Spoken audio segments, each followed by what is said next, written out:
The unpredictable storm had strengthened rapidly to a Category 4 on Saturday.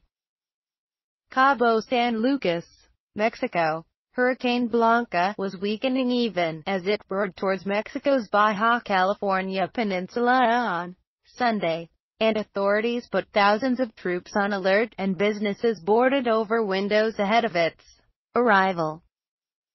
The unpredictable storm had strengthened rapidly to a Category 4 storm on Saturday before weakening to Category 1 by Sunday morning.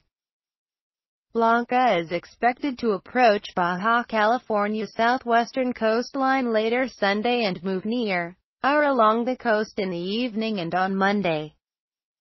The director of Mexico's National Water Commission, Roberto Ramirez, said he was concerned about Blanca's erratic behavior and warned residents along the coast to be prepared for intense rains.